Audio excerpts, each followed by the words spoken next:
மக்களே, என்ன பாத்திரத்தோட இருக்கேன்னு பார்க்குறீங்களா? வெறும் பாத்திரம் தான். இப்போ இதில் என்ன செய்ய போகிறோன்னா, என்னோட ஸ்டைலில் தேங்காய் பால் சாப்பாடு செய்ய போகிறோம்.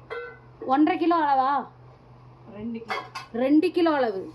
2 கிலோ அளவில் செய்ய போகிறோம். இப்போ நம்ம ஃபஸ்ட்டு அடுப்பை பற்ற வச்சுக்கிறேன். 2 கிலோ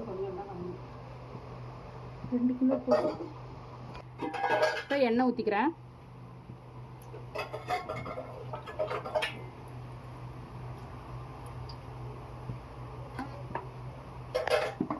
கொஞ்சமாக நெய்.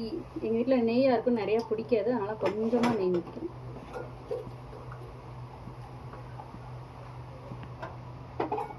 நெய் நல்லா சூடாகட்டும். இப்போ என்ன எடுத்து வச்சுருக்கேன்னா, 2 அன்னாசி பூ, பட்டை, லவங்கம், ஏலக்காய், பிரிஞ்சி இலை.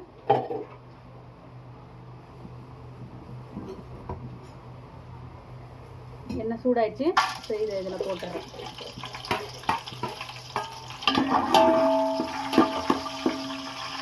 அதெல்லாம்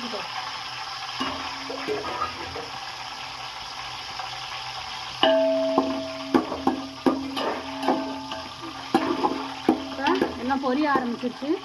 வெங்காயம் இதுக்கு வந்து கோல்டன் கலர்ல வேகணும்னு அவசியம் இல்லை. வெங்காயம் போட்டு அதுக்கு தேவையான உப்பு கொஞ்சமா. வெங்காயம் வதங்குறதுக்கு மட்டும் இது கூட ஒரு 7-8 பச்சை மிளகாய்,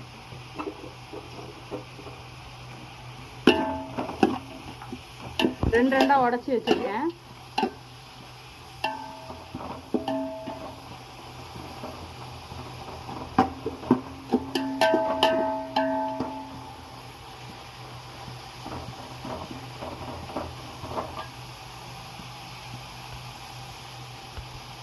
வெங்காயம் இந்த அளவு வதங்கினா போதும்.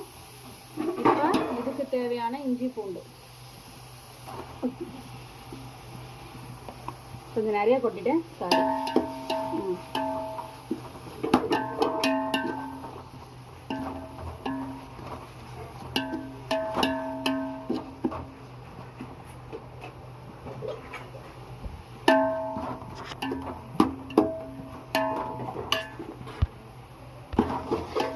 இஞ்சி பூண்டு வாசமா இருக்கா?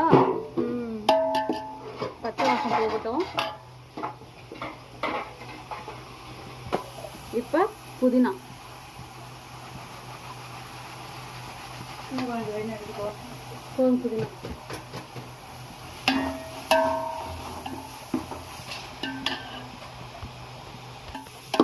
ஓகே. புதினா போட்டு நல்லா கிண்டியாச்சு. இப்போ வாசம் வர ஆரம்பிச்சிருக்கு. உப்புக்கு தக்காளி போட்டு வதக்கக்கூடாது, ஆனால் சும்மா இது. இப்போ நான் வந்து அரிசி எடுத்து வச்சுருக்கேன். அரிசி வந்து 2 டம்ளர் எடுத்துருக்கோன்னா 4 டம்ளர் தண்ணி, அப்போ 1க்கு 2. இப்போ நான் அதுக்கு தகுந்த மாதிரி தேங்காய் பால் கொஞ்சம் எடுத்து வச்சுருக்கேன். நாங்கள் சொம்பு அளவு எடுத்துக்கனால இதில் வந்து 3 சொம்பு அளவு தேங்காய் பால் இருக்குது. அது இல்லாமல் தண்ணி.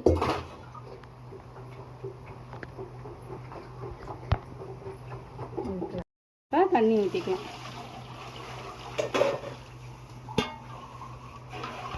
இதுக்கு தேவையான சாப்பாடுக்கு தேவையான அளவு உப்பு இதில் போடுறேன்.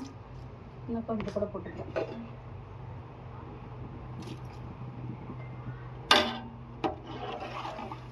கிண்டிட்டு நல்லா கொதிக்கிட்டோம், மூடி போட்டு வச்சுக்கலாம்.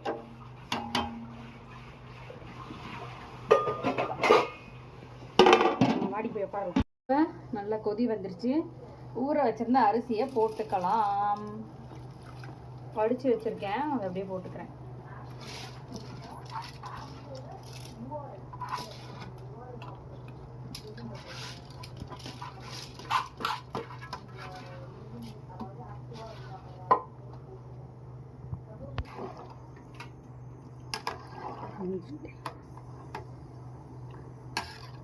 வெற்றிகரமாக இந்த ரெசிபி இன்னைக்கு செஞ்சுக்கிட்டு இருக்கிறேன். இப்போ மீதி நெய்யை ஊற்றிக்கிறேன். ஏன்னா எனக்கு கொஞ்சமாக தான் நெய் சாப்பிடுவாங்க. நெய்யெல்லாம் இருந்தால் எங்கள் அப்பாக்கெல்லாம் பிடிக்காது.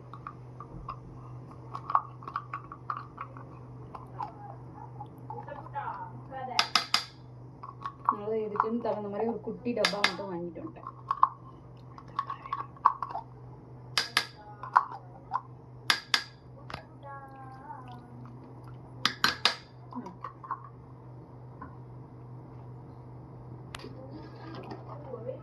மெதுவாக ஒரு கிளறு,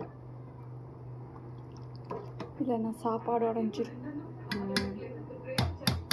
அப்படியே சாப்பாடு மேலே வர வரைக்கும் வெயிட் பண்ணுவோம், கொதிக்கிட்டும். சரி, ஓப்பன் பண்ண. சாப்பாடு ஓரளவு மேலே வந்துருச்சுல. ஒரு கிளறு பார்க்கலாம். ஓகே, தம் போட்டுடலாமா இல்லை இன்னும் கொஞ்சம் ஆகணுமா? இன்னும் 2 நிமிஷம் ஆகட்டுமா? தண்ணியாக இருக்குது. ஆமாம், சரி, ஓகே. வாசமாக இருக்குது. ஓகே, இப்போ இந்த ஸ்டேஜில் வந்து தம் போட்டுடலாம். ஓகேவா? தம் போடுங்க. பிடிக்கணுமா? வேணாம், நானே போட்டுக்குவேன். இதுக்கு தான் எங்கள் சித்தி வேணுன்றது. இப்படி உசுப்பேத்தியே நாங்கள் அவ்வளோ ரெண்டாக மக்கிடுவாங்க.